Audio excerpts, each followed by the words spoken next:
Well, what's going on, guys? Welcome to episode 5 of the Roots of Success podcast. I am your host, Nate the Great Peterman, and today's topic is going to consist of, we like to call it the clicking points, and we have a very, very special guest today, ladies and gentlemen. This guy, his name is Sammy Korgi. Say what's good, brother. Going on, Nate, man? How you doing? Appreciate you Hey, having I'm me on. doing great, man. Absolutely. I appreciate you being on, bro. So real quick, for those of you who don't know who Sammy is, I'll do a little brief intro, sort of like what I like to do. And yeah, so Sammy is currently a senior marketing major at the University of Georgia. His background descent is Colombian, with his last hmm name Korgi being for his church as well as his youth soccer club. Sammy recently, over the past few months, returned back to the United States as he was living over in Brazil for the past year doing a governmental program called Flagship. Wow, man, that is a lot. Appreciate you, Nate, man. I mean, it's a little bit about me. I I've been blessed. I've been truly blessed to Absolutely. have done what I've done what I've accomplished, and I'm looking forward for what's to come, man. But I appreciate that little intro. Heck yeah, man. I'm definitely, like I said, brother, I'm glad to have you on. You're definitely somebody that I got a lot of respect for. And in terms of, having the right mindset, that's, of course, one of the main themes behind this entire podcast is just bringing on guests that are sharp-minded. And I figured you could definitely be, one of those guests. So, yeah, man, like, I guess with that being said, going a little bit more about this Brazil and everything, I know you were over there hmm for quite some time. I'm sure, man, hmm that must have been quite the experience compared to the U.S. Definitely was, Nate, for sure. I mean, this is something that I had really been looking forward to doing for a while. It was the end of 2015 Wow. when I had my eyes set on going. So, roughly more than a year, just visioning what this time could be like for me and in this country of just marvel. It would be my second time in going. So, I was really, really looking forward to it. Made things happen, all ends met, and I spent a year in Brazil. I came back in December, and essentially what it consisted of was really 6 months of studying and then 6 months of working. It was a little scholarship given to me through the United States government. They're really just looking for people that spoke Portuguese that were interested in engaging with international relations with Brazil, whether it be the private, the public sector, whatever. Yep. So it was an incredible experience. I was able to extract a lot from it. I met some incredible people. We got to be enriched again with another wonderful culture. For any of you Brazilians watching here, no Portuguese, no Portuguese, no vou falar mas. Um, oh, it was great, man. I was able to really grow in myself. Part of me that's left there, and I look forward to the time I'll be able to get back. We good there? Yeah, All you right, still there? a little. So I mean, yeah, a couple things that I got from Brazil. And for some of you, maybe you'll be able to see what I'm talking about. Brazil and Latin America in itself, it's a country where I truly feel that you just go with the flow some more. I mean, I found myself living a lot more in the present, just going more with not so much structure. There wasn't so much planning. Perhaps that could have been a reason why I wasn't always around my phone. I really got to innately become one with the people, with the little small city that I was living in, São João del Rei, city of 90,000 people, where lots of bikes were used. I mean, it was gravel roads, just practical, simplistic, right? And then I went to Sao Paulo, where you come to a metropolis city, and I personally had never lived in a big city in my life. I'd always really operated out of the suburbs from Gwinnett County. So that was different to me. But lots of little things from Brazil. I mean, Carnival, a week that is madness. For some of you that maybe spring break on steroids. I believe every city, if they had a carnival, would be a better city. It brings a lot of just happiness, togetherness, and unity. Definitely unity. So it was great. It was definitely an experience, and I feel whenever you go abroad, you come back changed. You see things that they move you, they impact you, they allow you to really, and specifically where I'm coming from, I'm from the United States. I'm from a very, and most of these viewers are probably American as well. We're a very, very developed country, and at times we may take some things for granted, and it takes us leaving our comfort zones, going somewhere else, just getting out to then come back and really look at it from that bird's eye view and be like, wow, this is all that I have. It brings gratefulness, man. It really does. It really does. Wow. No, no, absolutely, man. I mean, I can really just see like, going over to another country. Personally, I've never went anywhere in South America, and I can only imagine, with Brazil.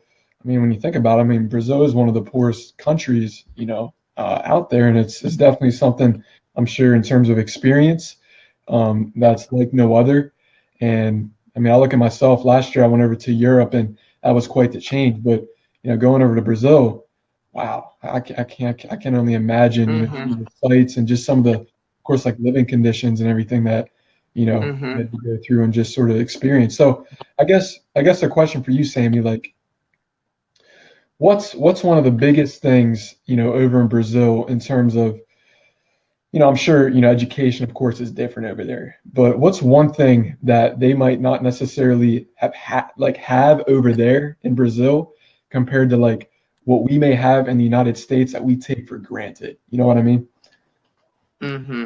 Oh no, Nate, that's a good question. Um, I think infrastructure wise, the way that our system works here, um, it's just perhaps it's just from a general point of view. I mean, you go to Idaho, you go to California, you go to New Hampshire, wherever you go, things more or less are going to work the same, right? And in Brazil, yeah, I mean, you could be in Sao Paulo in a very nice. I mean, I remember one time I went to a sort of an equivalent of a Kentucky Derby in Sao Paulo, where I was with a very high class. Um, felt like, hey, I was in Kentucky here, like normal, not a big deal. But there's just a lot more of a difference when you go perhaps to a state maybe in the north near the Amazon, where that culture really impacts you, it really hits, and compared to being in a big metropolis such as Sao Paulo, the island of Florianopolis and Santa Catarina. So overall, I would say the infrastructure varies more, whereas is the U.S., it's a little bit more just always structured and just it's going to work. It's going to work wherever you are. Absolutely. No, no, I totally, that's incredible, just seeing where other countries are in the world compared to, especially with the United States, people call it, land of the free, of course. I mean, some may say otherwise, especially in today's society, but I definitely, I think it's incredible with you just going over there at, such a young age. I mean, we're obviously both, around the same age, and just the experience that you have, like, that'll never be taken away from you. And I think that's something crucial that you can use to your advantage. Yeah, man. Whether it's professionally, it's personally, that's something that I hope to always impact people with. I'd always hope to have my own perspective on that, and whether it's people wanting to go, whether it's people that have something in Brazil, here, wherever, I think I could be used as an asset for that. And as I said, I can't wait to come back. There's definitely part of me that was left there. Absolutely. So let me ask you this, Sammy. Um, different cultures, they all have, they may have different mindsets, right? So Okay. what kind of mindset do you think in terms of Brazil, maybe just different than the United States? Because you look at the United States, you look at society, a lot of people, they just work, like it's straight up 9 to 5 job, right? I mean, education, it's like once you go to high Mm-hmm. school, it's college, and then that's it, and it's like Mm-hmm. living life. So is it sort of the same way over in Brazil, or is it just a little bit different?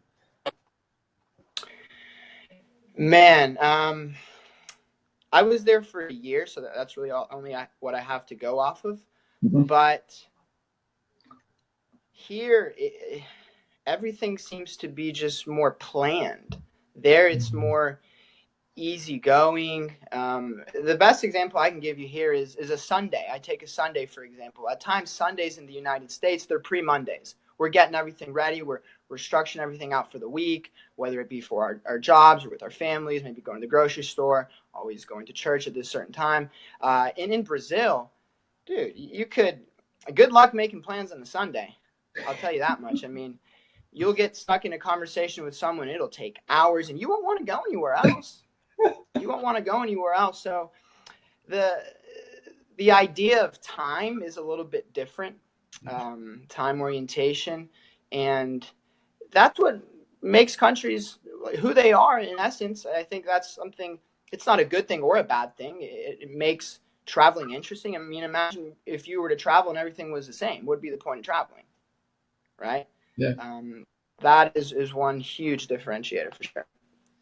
Absolutely. I mean, I think it's just incredible to me seeing how different cultures, the way they operate, especially when it comes to, working and things, just how different, really people have their own pace. Mm.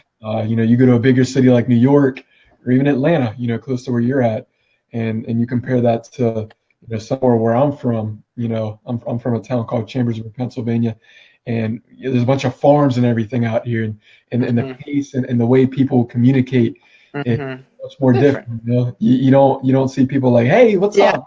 How you doing today? You see people just like, okay, let me avoid him, Yeah. Yeah. Yeah, and man. Like here, I don't even know who my neighbors are. There, dude, you go to some neighborhoods there. If you don't know someone, you've been living under a rock. Yeah. oh my goodness, no, I can believe it, man. So I guess let's sort of transition a little bit now, Sammy. Let's Okay. the overall topic of this is, of course, the clicking point. So, of course, with you going over to Brazil, and of course with you, having that mindset, right? We all, not everybody has a mindset, right? It has to somewhat click, right? And that's part of the Mm-hmm. reason behind the topic Mm-hmm. of discussion here. Mm-hmm. So, I guess for your life, when was it that really the clicking point came into play? Meaning, where you just like, all right, I got to take massive amounts of action to be different.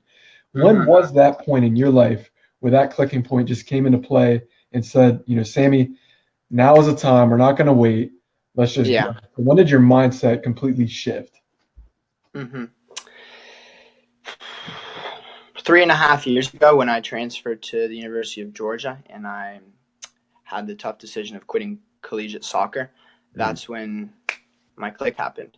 I had always really come across to other people with four S's. I mean, it was school, it was soccer, it was being social, and my name, throwing my name in there as well. And I always just wanted to fit in. I mean, I was a good kid. I did what I had to do. But that all-seeing moment, it hadn't happened for me yet. And it was going to happen eventually, but I think it happened at the right time and at a time where I didn't expect it to. And later I'll go into a little bit talking about expectations. Um, I finally started living on my own terms when I came to this school and I realized perhaps it wasn't what I thought it was, but perhaps that's not the worst thing because my individuality was allowed to be seen now. I was allowed to sort of figure things out at a school of 35,000 people, probably knowing, I don't know, 40, 50. So you do the ratio there. And just kind of took that deep breath in, realized this is my life. Let's go. One thing leads to another. He might be on here right now, a buddy of mine, DJ Snyder. I met him and I got involved with MLM marketing, multi-level marketing.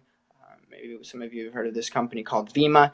And that was it. I didn't have success with it, but again, that's fine. But it was the things that I was able to extract from that: self-development, perseverance, dedication, commitment. I had something tangible that wasn't just, oh, I don't know. I mean, it was more individually based. And for me, that gave me more pride in myself and confidence. So that was the big click. I started to really gather a group of friends, and from there, it was just everything stayed with me. Everything stayed with me, and it became just a ritual. It was a ritual. It was a big moment in my life, and it's something that I'll always reminisce back on that has to do a lot with where I am today. Absolutely. Yeah, by the way, DJ Snyder just put up the good old praise emoji on the Yeah, yeah, it's Instagram. got it. But no, man, I think, yeah, I mean, again, it really just comes back to, you going through, like you said, you went through, of course, like the MLM, the multi-level marketing, going through VIMA. It's funny, I can relate there as well, because that's something that I was involved in. And just Hmm. seeing, the self-growth come to fruition. Like it's of course Hmm. not easy at first, right? Because, things like ego and stubbornness can sort of come to light, which causes us to not want to learn maybe as much or as quickly, and I definitely think for you, I mean, shoot, man, I mean, like I said, you had the amazing mindset, I mean, to be where you're at today is just absolutely incredible. And it really just goes back And again to yeah, experience. Nate, and a lot of the time, that mindset, it comes in just knowing that control what you can. Don't worry Mhm. about what you can't control. Don't worry about trying to always fit in or doing what's right in the minds of others. Do what's right for you and have good intentions doing that and live intensely. That's what it's all about, man.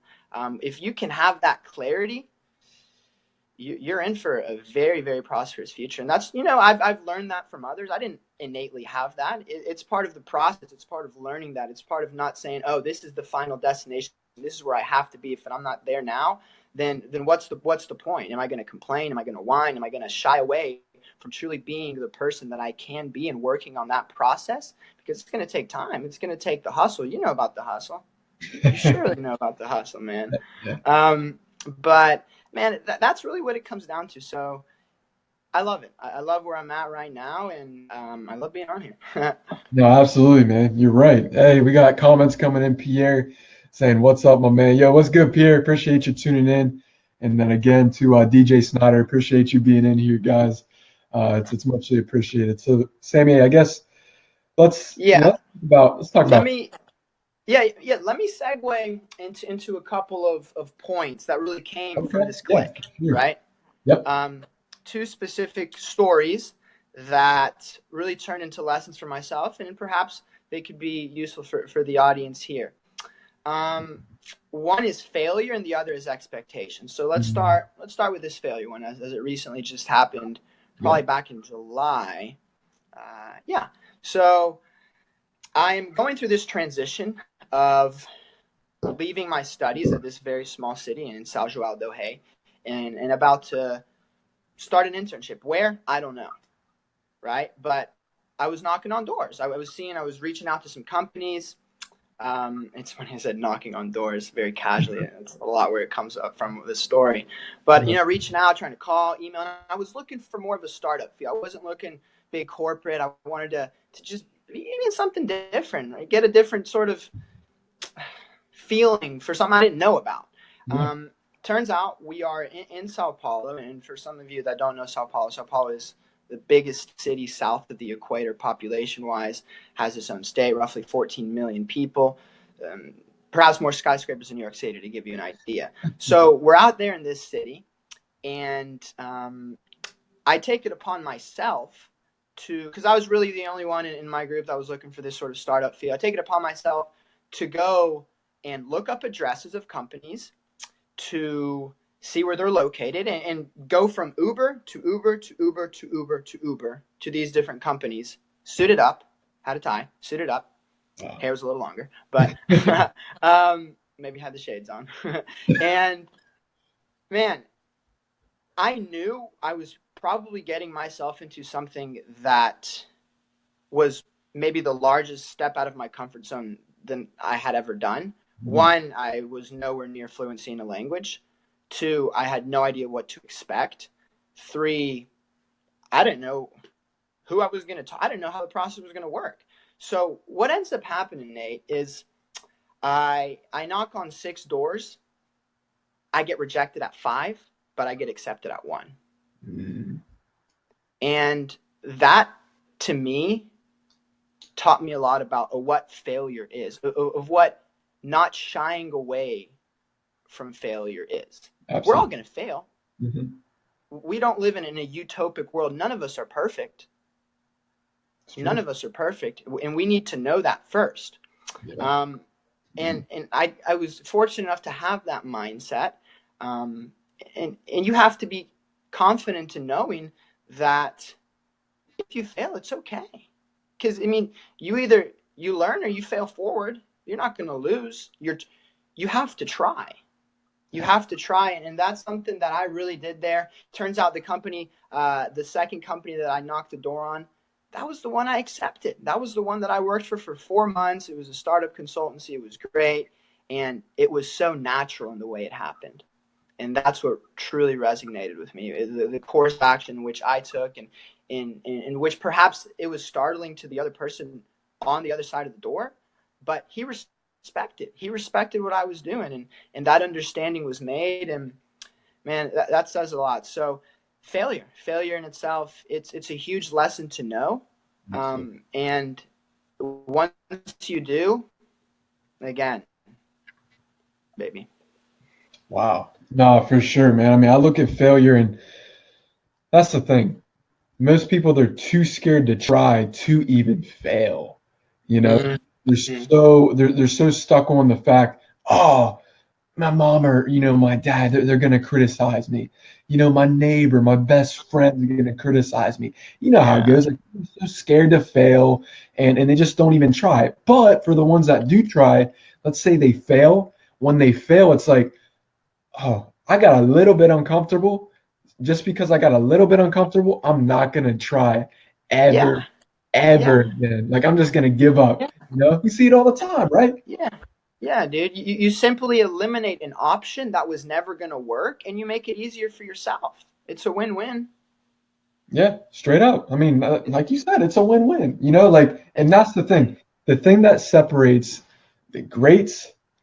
All right, let me say this. The thing that separates the greatest of the greats from, like, the so-called greats, or people that are mm-hmm. average, they fail more. They They fail put more. in the time. They put in, They fail more. what's the saying called? In Outliers, the book, Malcolm Gladwell. Like, it takes 10,000 hours to, truly master. Like Thomas Edison, right? The light bulb. It took him 10,000 hours to master that. You know how many times he's failed? You know how many times, Mm-hmm. Albert Einstein's The failed? light bulb. I mean, that Right. dude had, like, the IQ of supposedly nothing, right? But look at him. He's Yeah. the smartest man in Yeah. the world. It's incredible. Yeah. Jobs, Gates, all these serial entrepreneurs. Telling you. You gotta know you can do it, and you gotta be willing to go through the obstacles which are gonna happen, and that it may not be the first one that works out, but what if it's the third one? You got to get through the hardships of the first one and the second one to get to the third one that will. A lot of it is Absolutely. confidence as well, man. Mindset. It all ties back together. Yeah, confidence, mindset, willpower. You got to have a will. Willpower. That's super crucial. But Mm-hmm. no, man, I totally agree, and that's one of the reasons why we relate so well. And of course, it all Mm-hmm. comes with the mindset, who you surround yourself with. So yeah, man, tell us a little bit more. Yeah, More into yeah, yeah. the So yeah. the second one, the second little story I have for your podcast, Roots of Success, Nate, Mhm. is about expectation. It was a lesson that I learned when I was in Seattle, Washington, which really is the reason indirectly that we kind of connected, getting associated with the Elite Network, and then building that friendship moving forward. So I had a little internship out in Seattle, and all the time before I was looking as to where I wanted to live. I wanted to have that lease beforehand, all good, set. I wanted to be in the U district, UW, smack in the middle of there, Washington girls, Canadian girls, whatever, man. You know how it is. I Yeah, wanted to man. stay youthful. I wanted to stay youthful. Um, but it didn't work out like that. I ended up getting there. It was a tough process to find a place. It was a stressful process. It was actually the time where I realized it might have been the last time I've been stressed, to be honest with you, because Wow. that was a big moment in my mindset. Essentially, where I was living when I first got there was, and they might be on here as well. This is a couple and a lady that mean a lot to me. My dad studied in Arizona in school with Dan Wenceslau, and he was able to connect me with his sister, who fortunately received me for a couple weeks while I was still going to look for a place. I get there, and it turns out she had offered me to stay the whole time. It was going to be 2.5 months, but I Wow. was like, nah, I don't want to do that. My ego, my pride, I don't want to do that. Nah, Right, right. this is what I truly wanted. And it got to the point where I had found a place and I was getting ready to move in. They were waiting for the answer for me to say, hey, I'm coming over to sign this lease. I'll be there Friday. Right. And I had gotten home from work. They were letting me use their car. They were cooking me dinner. It was crystal clear. It was creme de la creme, and I had everything. I had everything. Gotcha. And I come home and I realize something doesn't feel right. Hmm. Something doesn't feel right. I don't need to leave. Why am I going to leave? I have everything that I need here. I am comfortable with where I am. I'm getting shown love. I feel loved. And then it's when it hit me, man, that expectations, they don't do much for you.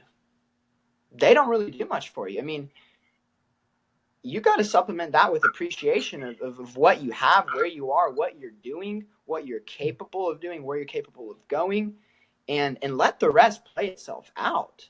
You can't get so hostile in your mind and start putting these envisionments and these things, these materialistic things, and this glitz and this glamour come in between you and your true happiness at the moment. And that's when it hit me. I don't need expectations. Mm. So I ended up staying there, man. I stayed with an older family, again, my dad's friend's sister, for 2.5 months. And it was some of the most peaceful, tranquil, just glorious months that I've had, where a huge lesson was learned, and something that resonated with me, and it continues to be part of the reason that I am who I am.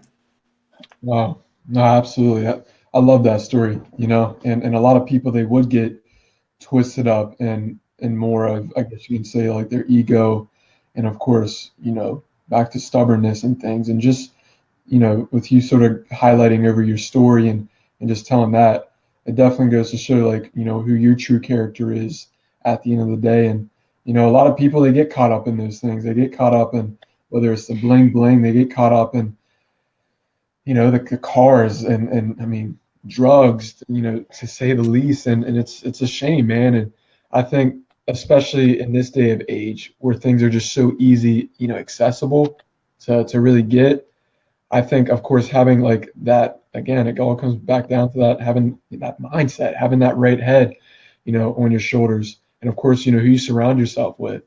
Mm-hmm. Of course, fortunately blessed to be offered to stay there for, 2.5 months. Like that. For sure, man, for sure. It was a big blessing in itself, and something that was great. It truly was. I was happy in the way things worked out, and you always have to be. You always have to be like that and look at things from that overlying view. Totally, man. So, I know you and I, we talk a good bit, of course, and we tend to highlight, over this one particular point. It's called the four S's, right? Yeah, Now with this, yeah, man. I definitely think the viewers and the audience and the listeners here, I think they could very highly use these and hear these four S's. So I'll let you do Uh, the thing. it's just a little acronym, man, that I had for myself growing up. I mean, school and soccer, those are my. I mean, the biggest things I got from them were discipline. Mm. You got to be disciplined. You gotta you got to stay hungry, but at the same time, you have to know that wherever you're putting your time into, it's going to pay dividends. So you work hard. You work hard, and that's what I did. Um, I loved it. I loved my childhood growing up. I mean, social. Every you got to be social as well, man. You gotta the world we live in a relationship world, right? I mean, especially nowadays with social media. I mean, look at Keanu. He's out in Japan. Get in touch with him with a second, Right? right? Daniel Keanu is Nate's business partner with his social media marketing company. Which, if some of the viewers don't know, here's a little caveat for it. Hey, peace And and then blessings. and then the last one is my name, man. My name. Sammy is short for Samuel. Samuel is a biblical name, which has a lot to do with faith. It means that God heard.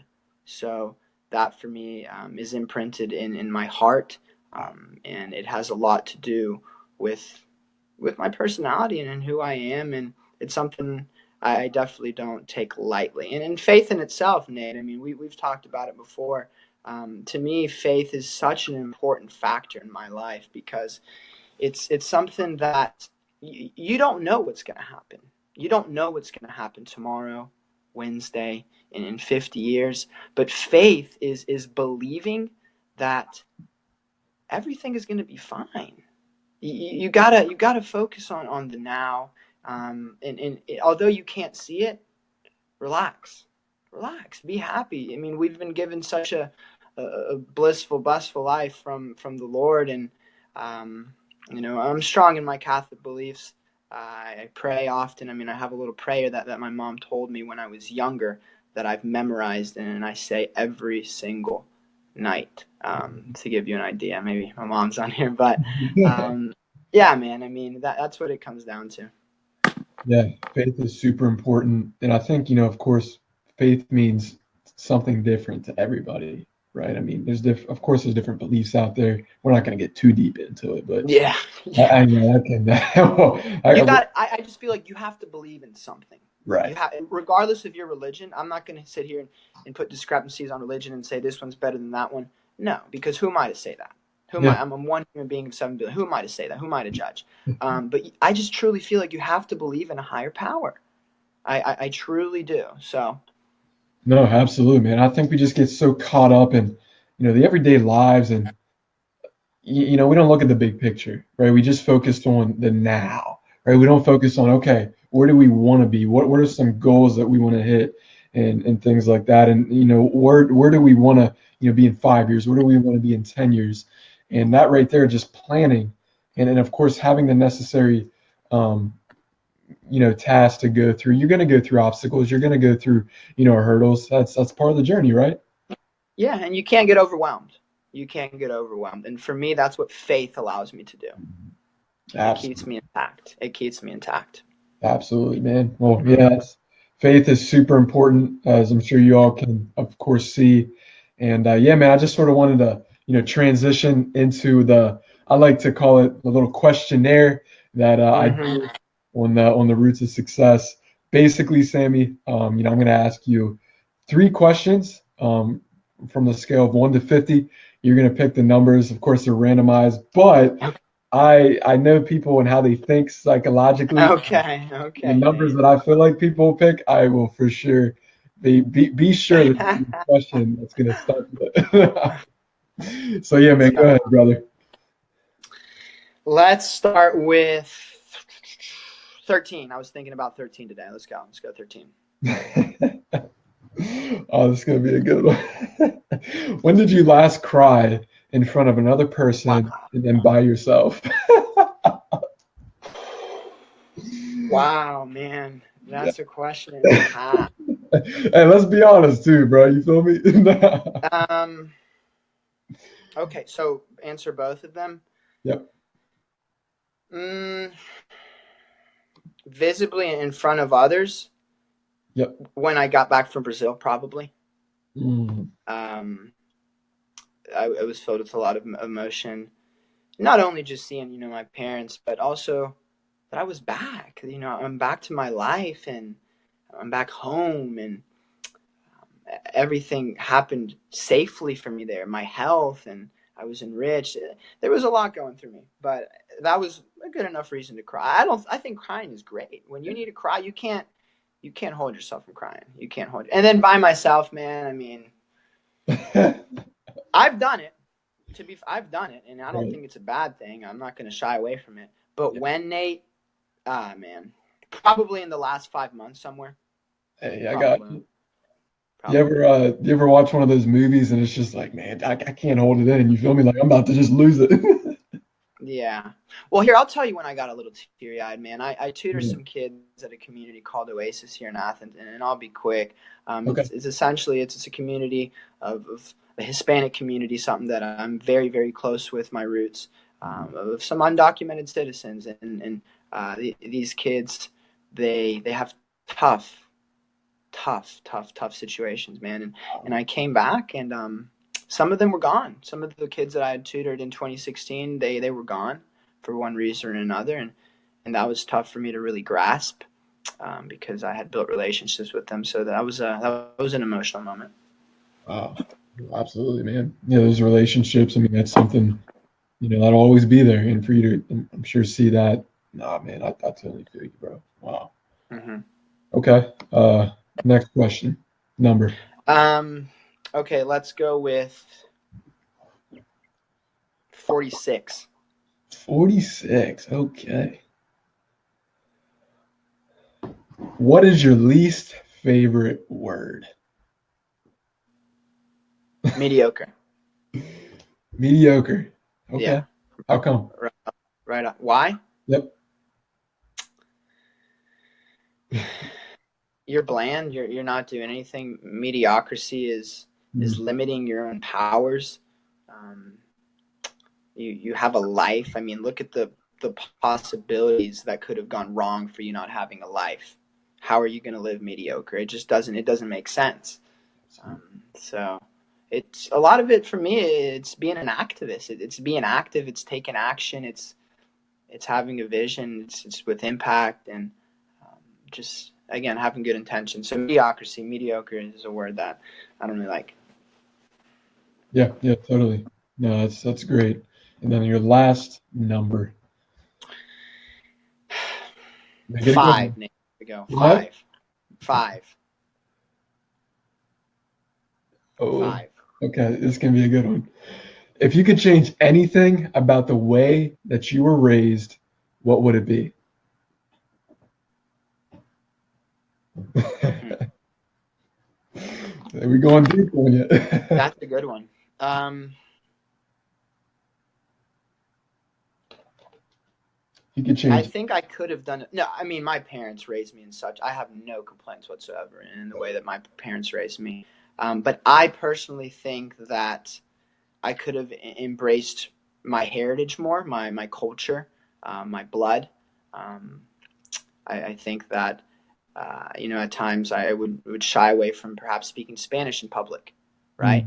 Mm, I wanted to just be American because I lived in the United States, and I am, but just completely fit in all the way. Again, back to what I said: fitting in, fitting in, fitting in. I think maybe I could have started to live on my own terms earlier. mm. No, that's a good one. No, I totally agree. So let me Hmm. ask you this, Sammy. Um, what are some of your like big goals? Maybe if it's for this year or just Okay. in general. What are some of your goals that you Okay. want to accomplish? There's really three ones, man. Three. First is the legacy of my last name. It Mm, has an interesting story. I'm the only person in the world that has my complete name. I feel like that's something that I need to do something with. That's exciting. yeah, I want to leave that lasting legacy. I mean, whether it be for my ancestors or just to know that I really truly did have impact on this world when it's time to leave. And I know that sounds so big, but if you're not dreaming big, I mean, why are you dreaming? yeah, So straight up. exactly. Secondly, would be a lot of my family lives in Colombia, and specifically on my mom's side, she has a huge family. I I would love for them to all come to the United States at one point and visit.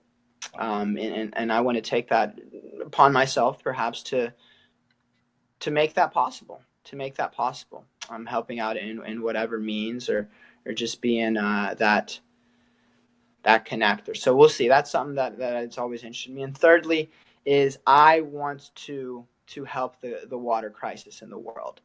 This is Mm, the leading cause of death.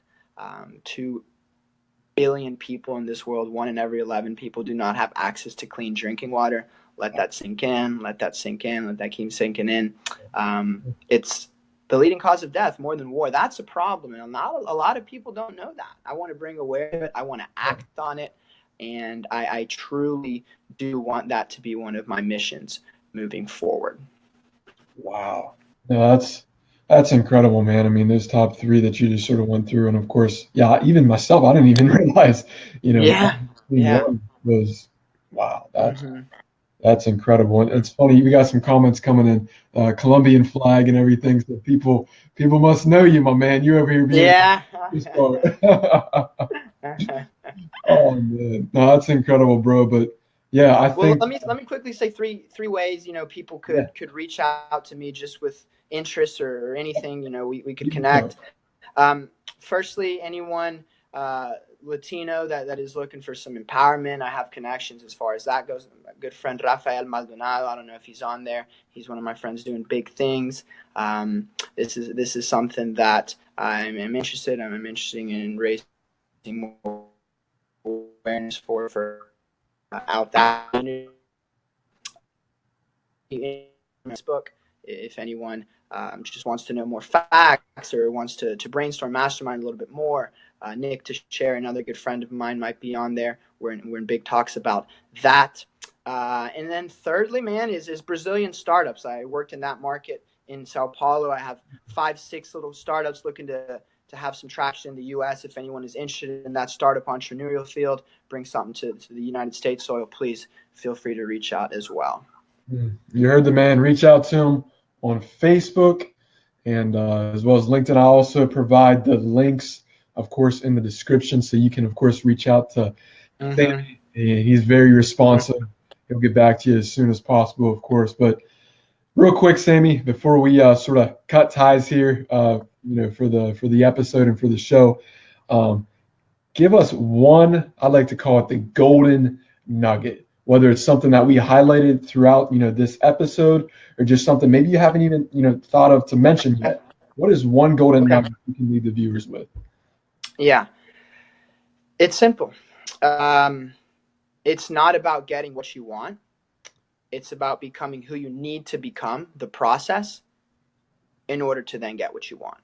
So again, the journey, embarking on it, enjoying every step of it, and knowing that everything works out the way it's supposed to work out.